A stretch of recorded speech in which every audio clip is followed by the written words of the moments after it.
Umasipala ombaxa waseNelson Mandela Bay izinto zimengxini. Eliqumrhu lezoshishino eNelson Mandela Bay lithi lo masipala akakwazi ukuthi thaca ebhungeni uhlahlo lwabiwo-mali ngaphandle kwesodolophu sisigxina. Nesebe lezimali nalo ligrogrise ngokukonya isabelo-mali salo masipala. Eliqumrhu lithi lo masipala wenza kube nzima ukwenza ushishino. We cannot create jobs, we cannot attract investment if we do not have an enabling environment to do so. Currently, Nelson Mandela Bay is not an enabling environment for business. Usekela sodolophu uTsonono Buyeye oko ebambele njengosodolophu. I-ANC kule ngingqe kwayinxalenye lorhulumente wentsebenziswano ivakalise ukuxhalaba sisimo salo masipala.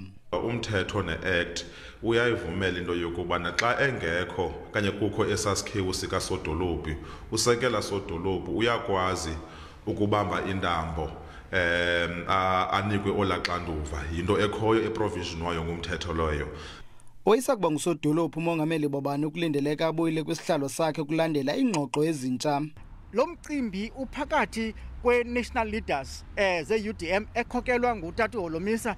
Therefore i-DA ne-ANC ingcango i-UDM izivulile sawuva ke phayana xa begqibile uxoxa into bangaba umkhombandlela uthini.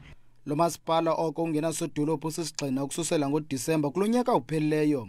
Kwindaba ze-SABC ndingumcebisi Ngqina ndiseBhayi.